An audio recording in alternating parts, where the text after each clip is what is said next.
আসসালামু আলাইকুম ওয়া রাহমাতুল্লাহি ওয়া বারাকাতুহু। প্রিয় দেশবাসী, গণ অধিকার পার্টির পক্ষ থেকে আপনাদের সবাইকে জানাই সংগ্রামী শুভেচ্ছা ও অভিনন্দন। অল্প কিছুদিন আগেই জাতীয় সংসদ গঠন হয়েছে। পবিত্র সংসদ ভবন এবং পবিত্র সংসদে যারা আছে তারা কতটা পবিত্র এবং সংসদ ভবনটা তারা পবিত্র রাখতে পারবে কিনা এবং জাতির যে প্রত্যাশা সেটা জাতি তাদের কাছে পাবে কিনা এ বিষয়ে সংক্ষিপ্ত আলোচনা করছি। আমার ভুল হলে ক্ষমা করবেন। প্রথমেই বলছি, নতুন একটি রাজনৈতিক দল এনসিপি, এই এনসিপির উৎপত্তি হয়েছিল বৈষম্য বিরোধী ছাত্র আন্দোলন থেকে। সেই আন্দোলন একসময় এক দফার রূপ ধারণ করে স্বৈরাচার ফ্যাসিস্ট সরকারকে উৎখাতের ডাক দেয় তারা। তাদের ডাকে এ দেশের আপামর জনতা সবাই মাঠে নেমে পড়েছিল। এমনকি সেই সময় ফ্যাসিস্টদের বড় বড় নেতা তাদের সন্তানরাও তাদের বাবা মার অগোচরে গোপনে মাঠে নেমে পড়েছিল। কেন নেমেছিল? এনসিপি যে দল, এদের স্বার্থে কিন্তু নয়, পুরাটা এদের ডাকেও নয়। প্রত্যেকটা মানুষেরই একটা ব্যক্তিগত এই দেশের প্রতি দায় আছে। সেই দায়বদ্ধতা থেকে সকল পেশাজীবীর মানুষ, সকল শ্রেণীর মানুষ, দল মত ধর্ম নির্বিশেষে স্বৈরাচার ফ্যাসিস্ট উৎখাতের জন্য মাঠে একযোগে নেমে পড়ে। সবাই সফল হয়েছে। এই যে সবার একযোগে নেমে পড়ার কারণে ফ্যাসিস্ট স্বৈরাচারকে উৎখাত করতে যে সফল হয়েছিল জাতি, এই সফলতা মুষ্টিমা কয়েকজন ভোগ করার জন্য তারা কি করলো? ওই ফ্যাসিস্টের অবৈধ প্রেসিডেন্ট তার কাছেই তারা শপথ গ্রহণ করলো, করে তারা সরকার গঠন করলো, উপদেষ্টা পরিষদ প্রথম গঠন করলো। সেখানে ওই ছাত্রদের কিছু ছিল, তারা কিন্তু জানতো যে অবৈধ সরকারের নিয়োগকৃত প্রেসিডেন্ট সেও অবৈধ। তারপরে অবৈধ জেনেও তারা সেখানে শপথ নিছে কেন? তাদের স্বার্থ চরিতার্থ করার জন্যেই, দেশের স্বার্থে নয়, জনগণের স্বার্থে নয়। এই যে হাজার হাজার শহীদের রক্তের উপর দিয়ে বেইমানি করে তারা উপদেষ্টা পরিষদের সঙ্গে যুক্ত হয়ে সরকার উপদেষ্টা পরিষদ গঠন করলেন। সেই উপদেষ্টার মাধ্যম দিয়া এই 14 নির্বাচন হলো। এই নির্বাচনের আগে তারা একটি রাজনৈতিক দল গঠন করলেন। কিভাবে করলো দলটা? ওই শহীদের রক্তের উপর পাড়া দিয়ে তারা একটি রাজনৈতিক দল গঠন করলেন। সেই সময়ের কিছু যোদ্ধা আজও, আমি আজকে হাসপাতাল থেকে আসলাম, আজও শত শত যোদ্ধা চোখ হারিয়ে, পা হারিয়ে, হাত হারিয়ে হাসপাতালে কাতরাচ্ছে। তাদের চিকিৎসার জন্য সরকারিভাবে কোনো ব্যবস্থা গ্রহণ করা হয়নি। সেই বৈষম্য বিরোধী ছাত্রদের তারা তো ব্যবস্থা করতেই পারবে না, তার কারণ তারা তো নিজেদেরই টিউশন ফি দিতে পারতো না, নিজেরাই হোস্টেল খরচা দিতে পারতো না। তাদের মধ্যে মুষ্টিমেয় কয়েকজন এখন শত শত নয়, হাজার হাজার কোটি টাকার মালিক বনে গেছে। এই শহীদের রক্তকে ব্যবহার করে, এই আহত যোদ্ধাদেরকে ব্যবহার করে তারা বৈষম্য বিরোধী আন্দোলনের ডাকে জখমকৃত যোদ্ধাদের সাথে বেইমানি করছে, শহীদদের সাথে বেইমানি করছে, করে এই জাতির সাথে বেইমানি করে অবৈধ প্রেসিডেন্টের কাছে শপথ নিয়ে অবৈধ প্রেসিডেন্টের আন্ডারে তারা আবার 14-10 সংসদের সদস্যও তারা হয়েছে। এই যে এতগুলো অপরাধ করার পরে সংসদে যে এখন দেখেন কেমন জুতা পরতেছে, একটা জুতায় বোধহয় লক্ষ টাকা দামের। যারা টিউশন ফি দিতে পারতো না তাদের জুতা পরে লক্ষ টাকার। বড় বড় গল্প দেয়, দেশে কোনো অন্যায় হতে দিবে না, অন্যায় করতে দিবে না, কোনো অপরাধ করতে দিবে না। আর সে তো নিজেই তো অপরাধের ডালি, অপরাধের ফল, অপরাধের ফসল। সেখান থেকে অপরাধ উৎপত্তি হচ্ছে। অপরাধ উৎপত্তি না হলে তারা হাজার কোটি টাকার মালিক কেমনি হলো, এটা জাতির কাছে আমার প্রশ্ন। আর এরা বিরোধী দলে আছে, বর্তমানে বিরোধী দলের থেকেই জাতির জন্য এরা কি করতে পারে এটা আপনারা বিবেচনা করবেন। তারপর আসেন জামাত ইসলাম নামে একটি রাজনৈতিক দল, বিরোধী দলের প্রধান হিসেবে দায়িত্ব পালন করছেন। কোরআনের সূরা আল মায়েদার 44 নম্বর আয়াতে আছে, আপনারা পড়ে দেখবেন, আমি বাংলাটা বলছি। তার অর্থটা এরকম: আল্লাহর দেয়া বিধান অনুযায়ী যারা বিচার মানবে না তারা প্রত্যেকেই কাফের।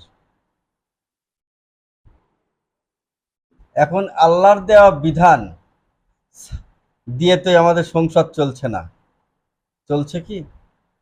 সেই সংসদে তারা নির্বাচিত হয়ে সেই সংসদে গেছে আল্লাহর বিধান পুঙ্খানুপুঙ্খানু মানার জন্য। তাহলে তাদের কাছে যারা আল কোরআনের গল্প দেয়, আল কোরআনের দাবি করে, আল্লাহ রাসূলের আদর্শ মানার দাবি করে, তারা আল কোরআনের সূরা মাইদার 44 নম্বর আয়াতকে অবমাননা করে অন্য মানুষের তৈরি আইন মানার জন্যে, অন্য মানুষের অধীনে সরকার গঠন, সেই সরকারের আন্ডারে তারা চলে গেছে, কোরআনের আইন বাস্তবায়ন করতে গেছে তারা। আপনারাই বলেন, এই সংসদে কি কোরআনের আইন বাস্তবায়ন করার জন্য কি তারা দস্তরখানা বিছে বসে আছে, ফরাস পেরে বসে আছে যে ওইখানেই কোরআনের আইন প্রতিষ্ঠা হবে?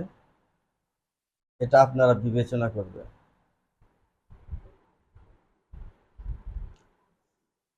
মাননীয় প্রধানমন্ত্রী যিনি বর্তমান সরকারে যিনি মাননীয় প্রধানমন্ত্রী হয়েছেন তার নাম তারেক রহমান, আপনারা সবাই জেনে গেছে।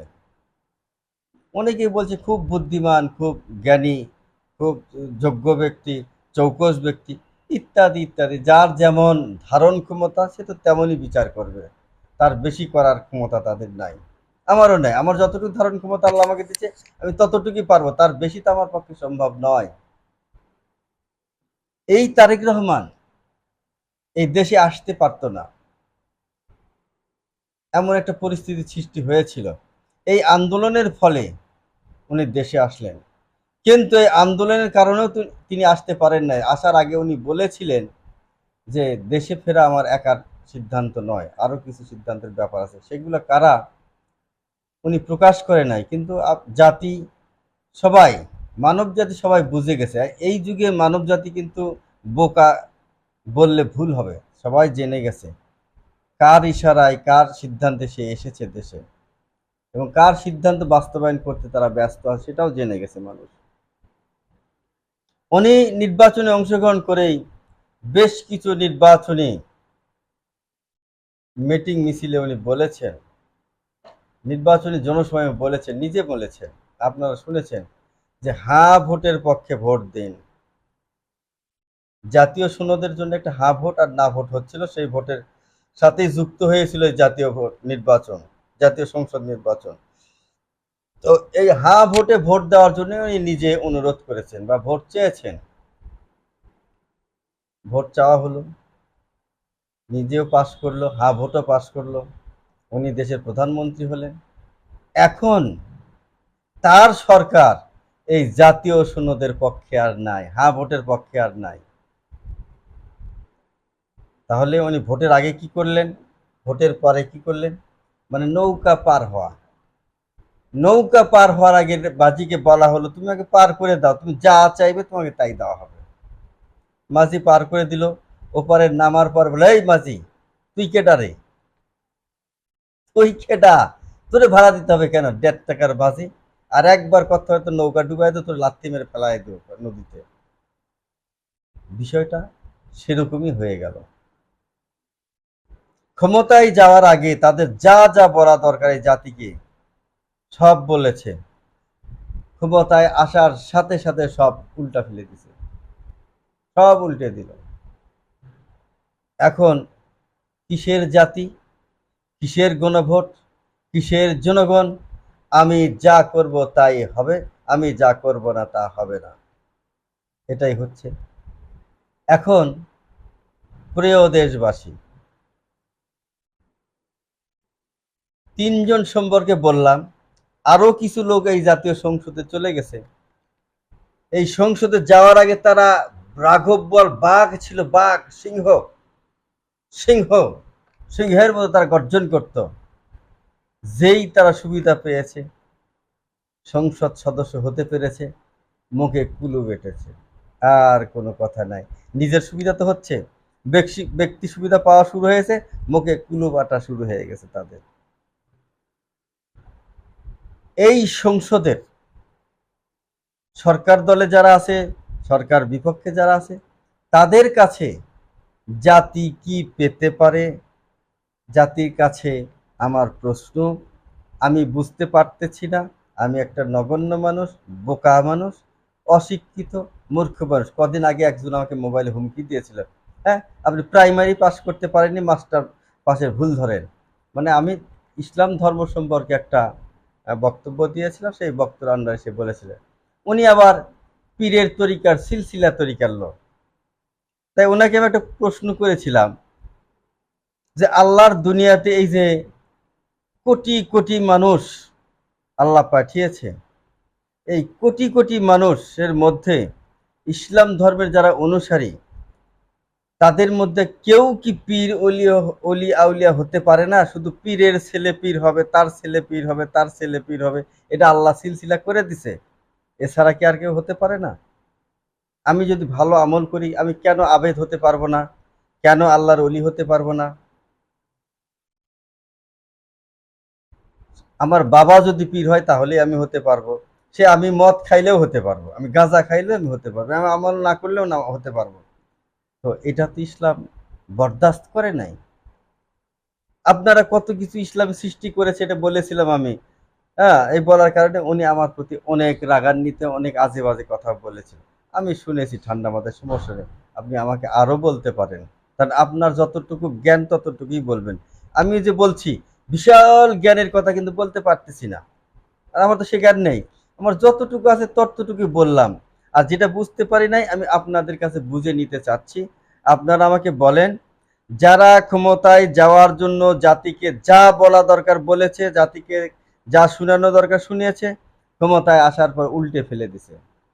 আবার যারা নিজে ক্ষমতায় যাওয়ার স্বার্থে অবৈধ ব্যক্তির কাছে যে শপথ দিছে, অবৈধ ব্যক্তির জুতা চটি ছুঁয়ে ছুঁয়ে সালাম করেছে, ক্ষমতায় আসার পরে বলে উনি অবৈধ, উনার কাছে যাওয়া যাবে না। যাদের কারণে এই শত শত হাজার হাজার লোক শহীদ হয়েছে, যাদের কারণে, যাদের ডাকের কারণে, তারা কিন্তু শহীদের কথা মুখে উচ্চারণ করে না, জখমকৃত ব্যক্তির কথা মুখে উচ্চারণ করে না। তাদের উচ্চারণে একটাই, ক্ষমতায় যেতে হবে, ক্ষমতা নিতে হবে, ক্ষমতা টিকাতে হবে।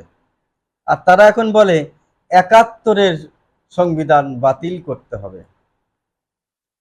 ৭১ সংবিধানে কি আছে যে বাতিল করতে হবে? বাতিল করার মতো কি আছে? ৭১-এ কি এদেশের মানুষ শহীদ হয়নি? তাদের অবদানে কি দেশ স্বাধীন হয়নি? এ দেশ স্বাধীন হতে তারা যারা মুক্তিযুদ্ধ করে তাদের কি অবদান ছিল না? যারা শহীদ হয়েছে তাদের অবদান ছিল না?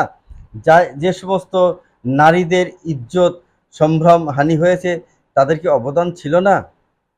সেই সময় নেতা যারা নেতৃত্ব দিয়ে তাদের অবদান ছিল না? হ্যাঁ, তারাও ব্যক্তি স্বার্থে কাজ করেছে স্বাধীনতার পর, সেটা আমি অস্বীকার করব না। কিন্তু তার অর্থ যে তাদের সম্পূর্ণ অবদানকে ধূলিসাৎ করে দিতে হবে। আর তোমার অবদানকে মারতে তুমি কি এত অবদান দিয়েছো? তোমার ডাকে কে এসেছে? এই দেশের আপামর জনসাধারণ সবাই, দল মত ধর্ম নির্বিশেষে সবাই মাঠে নেমেছিল কি জন্য? প্রত্যেকের নিজস্ব একটা এই দেশের জন্য দায়বদ্ধতা ছিল, সেই দায়বদ্ধতার জন্য। তোমার ডাকে যায়নি, হে কথাটা মনে রাখবেন। তুমি একটা ডাক দাও, তোমার কাছে একটা কচুও যাবে না। একটা কচু, কচুর গাছে যারা কচু কচু খেতে যারা খায়, কচু চিচুর ঘিসুর যারা খায় তাদের নাম আমি বলছি না, তাদেরকেও ডাকলে তুমি পাবে না, মানুষ তো অনেক পরের কথা। তার কারণ তোমাদের নীতি নাই। যাদের নীতি নাই তারা সংবিধান একটা চেঞ্জ করে আর একটা সংবিধান বানাবে, এটা মানা যায় না। আমার কথা, সংবিধানে ভুল থাকতে পারে, তখন যারা সংবিধান বানায় তারা ফেরেশতা ছিল না যে সংবিধান আল্লাহর আল কোরআন নয় যে সংশোধন করা যাবে না, সেই সংবিধানই চলবে। সংবিধানে সংশোধনের প্রয়োজন থেকে সংশোধন করা হবে, কারেকশনের প্রয়োজনে কারেকশন করা হবে, কিছু সংযোগ করার প্রয়োজনে সংযোগ করা হবে, কিছু বাদ দেওয়ার প্রয়োজনে বাদ দেওয়া হবে, কিন্তু সংবিধান ওটাই থাকবে। ওটাই আমার আমার জানা, আমার জ্ঞান মতে, আমার ধারণা মতে ওই সংবিধানই থাকবে। যেটা বাদ দেওয়া সেটা বাদ দিতে হবে, যেটা সংযোজন করা সেটা সংযোজন করতে হবে। আমি ছোট মানুষ, এতটুকুই বুঝি। আমার বলার ভুল ভ্রান্তি হলে আপনারা আমাকে ক্ষমা করবেন। তবে আমি কোনো সংবিধান বাদ দিয়ে আবার নতুন সংবিধান করার পক্ষে আমি নয়, তবে সংবিধান সংশোধনের পক্ষে আমি আছি। আর সংশোধন কে করবে? যারা এই সংসদে গিয়েছে তাদের চরিত্র তো বললাম, চরিত্রই যদি 2 নাম্বার হয়, মুখের কথাই যদি 2 নাম্বার হয়, প্রত্যেকটা আচরণ যদি মুনাফিকি হয়, তাদের কাছে সঠিক সত্য ন্যায় নীতি কিছু পাবেন বলে আশা করা যায় না। তাই আমি আপনাদেরকে বলতে চাই, কিছু পেতে হলে আপনাকে খুঁজতে হবে। যেমন আমার এক ভাই গতকাল একটা রাজনৈতিক দলের প্রধান আমার সঙ্গে আলোচনা করেছিলেন, মমিনুল স্যার ওনার নাম। তো উনি বলেছিলেন, আপনি ঝিনুকের মধ্যে মুক্ত খুঁজবেন, একটা খুঁজলেন পাইলেন না, আর একটা খুঁজলেন পাইলেন না, আর একটা খুঁজলেন পাইলেন না, 100টা খুঁজছেন পান নাই, তার অর্থ এই নয় যে কোনো ঝিনুকেই মুক্ত নাই, এটা কিন্তু ভুল। আপনাকে খুঁজতে হয়, কোনো এক সময় ঝিনুকে মুক্ত মিলে যাবে, কিন্তু আপনি যদি সরে দাঁড়ান পাবেন না। তাই সঠিক নেতা, ন্যায্য নেতা, আল্লাহর আইন প্রতিষ্ঠা করার নেতা, যে নেতাই আপনি চান, যেটা আপনি খুঁজতেছেন, আপনাকে পথ থেকে সরে দাঁড়ালে হবে না। রাজনীতিকে ঘৃণা করে রাজনীতি থেকে সরে দাঁড়ালে চলবে না। আপনাকে রাজনীতির মধ্যেই থাকতে হবে, খুঁজতে হবে, একের পর এক খুঁজতে খুঁজতে সঠিক নেতা পেয়ে যাবেন। আমি আপনাদেরকে আবারও বলছি, এই সকল নেতা দিয়ে, এই সকল সংসদ দিয়ে দেশ জাতি ধর্ম কোনোটাই সঠিকভাবে আপনারা পাবেন না, জাতির কাঙ্ক্ষিত চাহিদা পূর্ণ হবে না। শিক্ষামন্ত্রী কি বলেছে আপনারা শুনেছেন, জ্বালানি মন্ত্রী কি বলেছেন শুনেছেন, নেক্কারজনক কথা, যেটা উচ্চারণ করতে আমার ঘৃণা লাগে, তাই আমি উচ্চারণ করছি না। তবে এমনও মন্ত্রী আছে, এমনও মন্ত্রী হওয়ার যোগ্য ব্যক্তি আছে যাদেরকে আপনারা খুঁজে পাচ্ছেন না, কিন্তু তাদেরকে মূল্যায়ন না করে ক্ষমতায় পাঠাচ্ছেন না, তাই আপনারা পাচ্ছেন না। এটা আপনাদের ব্যর্থতা, এটা আমাদের ব্যর্থতা। তারা যদি সংসদে যায়, এদেশের একটি লোক বেকার থাকবে না, এদেশে কোনো সেক্টরে দুর্নীতি হবে না, এদেশে কোনো রাষ্ট্রে গোলামি করতে হবে না, এদেশের মানুষকে বিদেশে চাকরি করতে যেতে হবে না, বিদেশের মানুষ এসে এদেশ চাকরি করবে। আমাদের কি নাই? আমাদের দেশে যা আয় হয়, যা ইনকাম হয়, পার্শ্ববর্তী দেশে তা সেই পরিমাণে হয় না। কিন্তু তারপরে তারা কেন বড় আছে? তারা নিজস্ব ক্ষমতায়িত। আর আমরা ধার করা ক্ষমতায় চলি। ধার নিতে গেলে তো কিছু দিতেই হয়। এই দিতে দিতে দিতে দিতে দিতে আমাদের দেশের সব কিছু ধূলিসাৎ হয়ে যাচ্ছে। তো যাই হোক, অনেক কথাই বলে ফেললাম, ভুল হলে ক্ষমা করবেন। আপনারা আসেন, আমরা এই দেশকে সঠিকভাবে পরিচালনার জন্য সঠিক নেতৃত্বের একটা প্ল্যাটফর্ম তৈরি করি। সেই প্ল্যাটফর্মটা হবে বিপ্লবী সরকার। এই বিপ্লবী সরকার করতে আমরা যতদিন পারবো না, যতবার আমরা ব্যর্থ হব, ততবারই এই জাতি নির্যাতিত হবে, নিপীড়িত হবে, এই জাতির সম্মান হানি হবে, ভালো হবে না। এই জাতির সম্মান অটুট রাখতে হলে, নির্যাতনের হাত থেকে রক্ষা করতে হলে, দুর্নীতি সিন্ডিকেটের হাত থেকে রক্ষা করতে হলে বিপ্লবী সরকার প্রয়োজন। আমরা বিপ্লবী সরকারের জন্য প্রস্তুতি নিচ্ছি। আপনারা আসুন, আমরা একত্রিত হই। আমার আদর্শে যদি ভুল থাকে আমাকে ধরিয়ে দিন, আমি আপনাদের আমাকে আমার ভুল ধরিয়ে দিলে আমি তার প্রতি খুশি হব এবং আপনাদের প্রতিও খুশি হব। আমরা সঠিক পথে এই দেশের কাজ করতে চাই, সঠিক পথে এগিয়ে যেতে চাই। এই বলে আমার বক্তব্য এখানে শেষ করছি। সবাইকে ধন্যবাদ, ভালো থাকবেন। আল্লাহ হাফেজ। আসসালামু আলাইকুম ওয়া রাহমাতুল্লাহি ওয়া বারাকাতুহু।